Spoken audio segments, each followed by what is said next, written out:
On June 15th, there was an incident causing casualties at the Galvan Valley in the western sector of the China-India border. It was a situation neither China nor India would like to see. On July the 5th, the special representatives of the China-India boundary question, State Councillor and Foreign Minister Wang Yi, and Indian National Security Advisor Mr. Ajit Doval had a conversation over the phone and reached a positive consensus on easing the current border situation.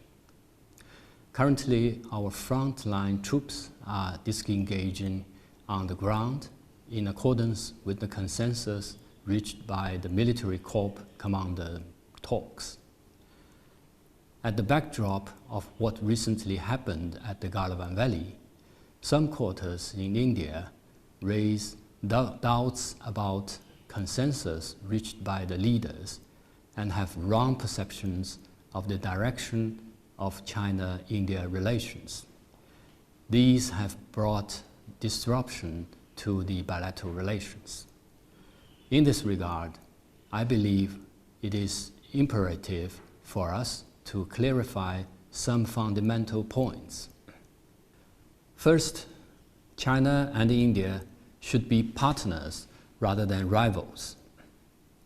China and India have a history of friendly exchanges for more than 2,000 years.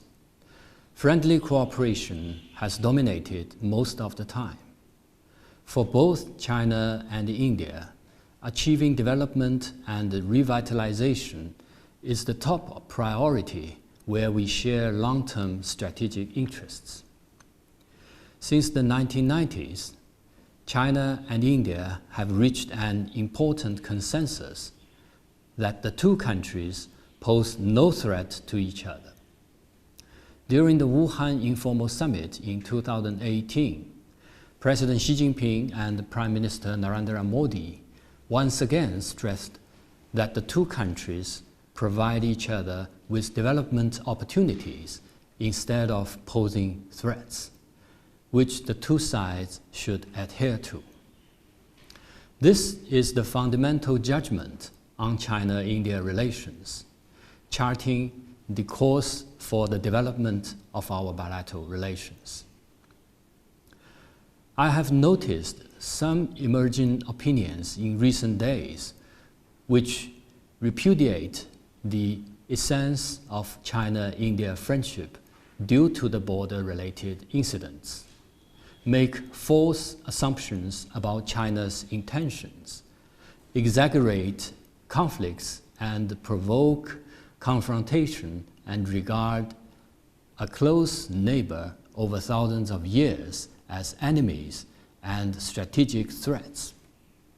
It is not the fact.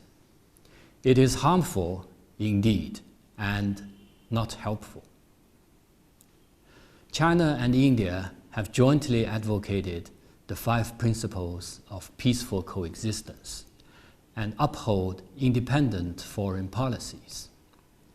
We should naturally see each other as positive factors in the changing global landscape, as well as partners in realizing our respective dream of development. China hopes itself will develop well and wishes India the same. Only through correct view of each other's intention with a positive, open, and inclusive attitude, we can ensure a stable and long-term development of bilateral relations and avoid any strategic miscalculation. Second, China and India need peace rather than confrontation. Cooperation benefits both, while confrontation serves neither. As two major neighboring countries, it is natural that China and India may have some differences. We have been holding dialogues and negotiations to manage differences. We should always bear in mind the overall bilateral relations, put differences in an appropriate place, and not allow differences to interfere with bilateral relations. China and India have the boundary question left over by history, which is sensitive and complicated. We need to find a fair and reasonable solution, mutually acceptable, through equal consultation and peaceful negotiation. Pending an ultimate settlement, we both agree to work together to maintain peace and tranquility in the border areas. We have so far established a number of mechanisms, such as the special representative talks on the China-India boundary questions, and maintained smooth communications through diplomatic and military channels. During the phone conversation between the two special representatives a couple of days ago, both sides agreed to follow the important consensus reached by the leaders of the two countries. Both believed that maintaining peace and tranquility in the border areas matters significantly to the long-term development of bilateral relationship, that the boundary question should be placed properly in the bilateral relations, and that an escalation from differences to disputes should be avoided. Both sides reiterated adherence to the agreements signed by the two countries and making joint efforts to ease the situation in the border areas. China has all along advocated that peace is of paramount importance. We are neither a warlike state nor an assertive country. The right and wrong of what recently happened at the Galavan Valley is very clear. China will firmly safeguard its sovereignty and territorial integrity and ensure the peace and tranquility in the border areas. I believe China and India have the wisdom and the capability to properly handle differences and not fall into the trap of conflict. We should seek common development as partners rather than opponents or adversaries. Why should we fight against each other that will only hurt those close to us and gladden the foes? Third, China and India need to pursue win-win cooperation instead of zero-sum game. China and India are the two largest developing countries and emerging economies. Development is our common goal and the most important convergence of interests. Now we are facing the common enemy, that is COVID-19. Virus knows no borders. In the face of this great test for humanity, we should fight side by side in the same trench. We should strengthen cooperation on curbing the epidemic and jointly overcome difficulty. As China and India boast huge market potentials and high economic complementarity, we are fully capable of achieving win-win results through cooperation. China has been India's largest trading partner for many years in a row, with cumulative investment in India exceeding $8 billion. China-India economic and trade cooperation has not only boosted the industries such as mobile phones, household appliances, infrastructure, and automobile making in India, but also created a large number of local jobs. Some people have been trumpeting the so-called decoupling of China-India economic and trade relations with an attempt to completely exclude Made in China. But one basic fact they ignore is that the current global industrial and supply chains are formed in the process of natural selection by market optimization over the past decades. The business community and the people of India are the beneficiary of the China-India economic and trade cooperation. Any self-protection, non-tariff barriers, and restrictive measures against China are unfair to the Chinese enterprises, unfair to the Indian employees who lost their jobs as a result, and unfair to the Indian consumers who cannot get access to the products and services they deserve. It will only harm others without benefit to oneself, and it will eventually hurt oneself as well. Our two leaders have decided to set up a high-level economic and trade dialogue mechanism, strengthen the synergy of economic development strategies, and explore the establishment of a manufacturing partnership. There's broad prospect for our practical cooperation. We should transmit and implement consensus reached by the leaders, keep and advance bilateral exchanges and cooperation, and avoid amplifying the differences and complicating matters.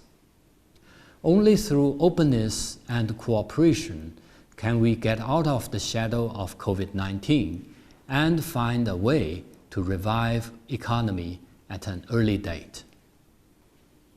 Fourth, China and India need to build trust rather than suspicion.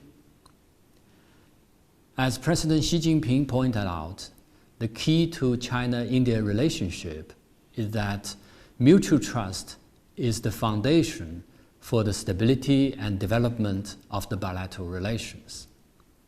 If China and India wish to speed up the realization of our own development and revitalization, mutual respect and support is a sure way and meets the long-term interests of both countries.